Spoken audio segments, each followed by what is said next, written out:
العالمین والعاقبۃ للمتقین والصلاۃ والسلام علی رسول الکریم اما بعد۔ باتیں آدم علیہ السلام اور ان کی ذریت کی تخلیق کے تعلق سے حدیث نمبر ہے 3534۔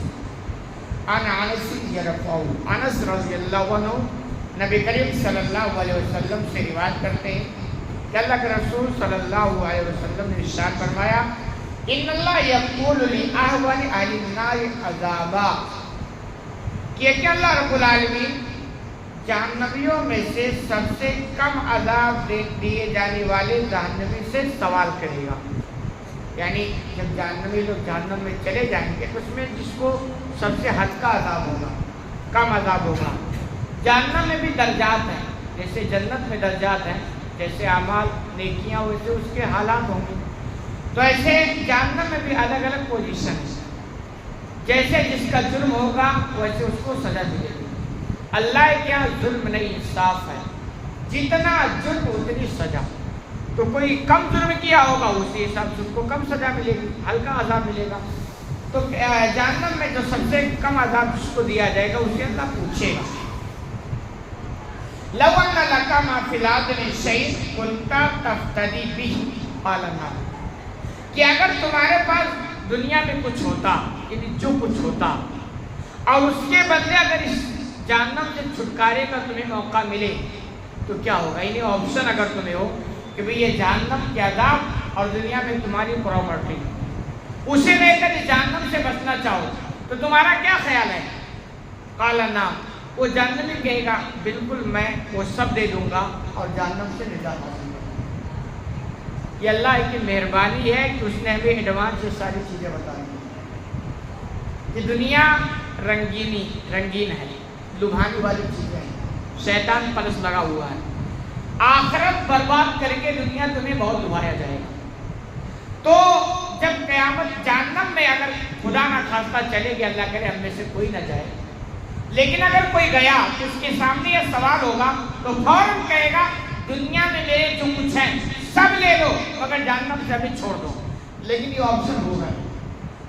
تو اسی لیے ہمارے سامنے ابھی وقت ہے، موقع ہے کہ ہم دنیا بنائیں، کوئی پابندی نہیں، خوب ترقی کریں، کوئی پابندی نہیں، خوب ہوائی پرواز کریں، کوئی پابندی نہیں، لیکن آخرت برباد کر کے نہیں، آخرت برباد کر کے نہیں۔ جو لوگ دنیا بنا رہے ہیں، نماز نہیں پڑھ رہے ہیں، کیا مطلب ہے؟ یعنی آخرت برباد کر کے نا دنیا بنا رہے ہیں، حرام حلال کی تمیز نہیں کرتے، دنیا بنا رہے ہیں، آخرت برباد ہو رہی ہے نا۔ جھوٹ بول کر دنیا بنا رہے ہیں، آخرت برباد۔ یہ مطلب ہے کہ بھائی دنیا میں لے لیا، آخرت جائے بھارے، جبکہ قیامت کے دن جہنم میں جب ایسا ہوگا تو کہے گا ساری دنیا لے لو۔ اس لیے ہم سب کو چاہیے کہ اپنی آخرت پر زبردست نگاہ رکھیں۔ آخرت کے تعلق سے ہمارے درمیان ہمارے پاس کوئی سمجھوتا نہیں ہونا چاہیے۔ ہمارا یہ مزاج بننا چاہیے، ایک لقمہ کھائیں گے، دوسرے ٹائم بھوکا رہیں گے، مگر آخرت سے کوئی سمجھوتا نہیں ہوگا۔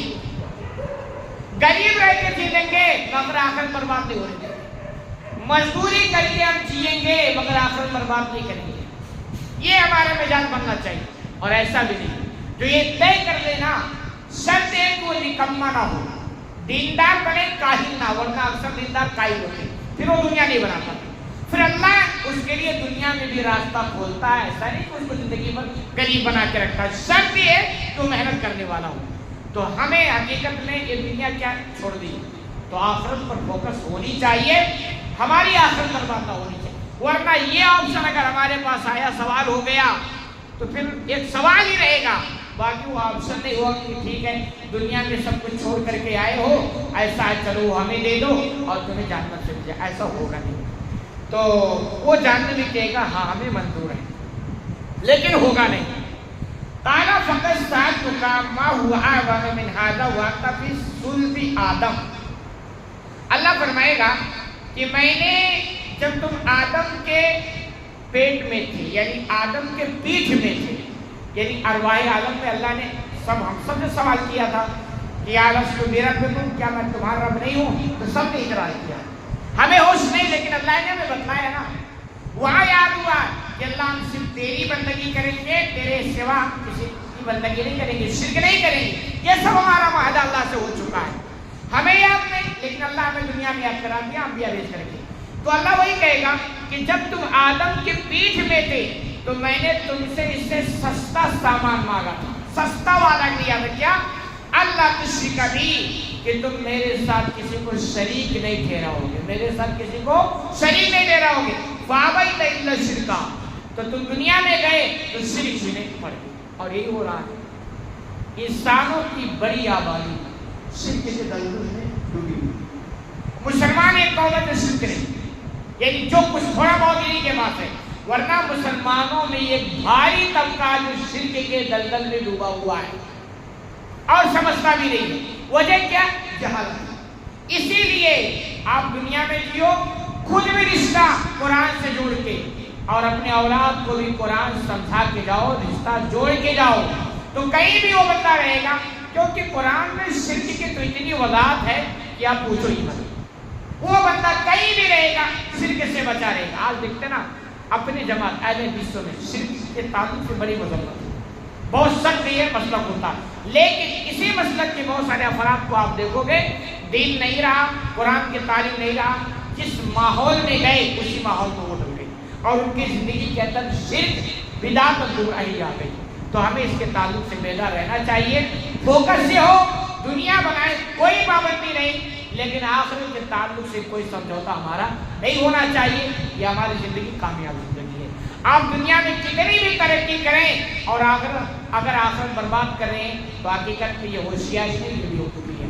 اللہ رب العالمین سے دعا ہے کہ العالمین تمہیں کہنے سنے زیادہ عمل کرنے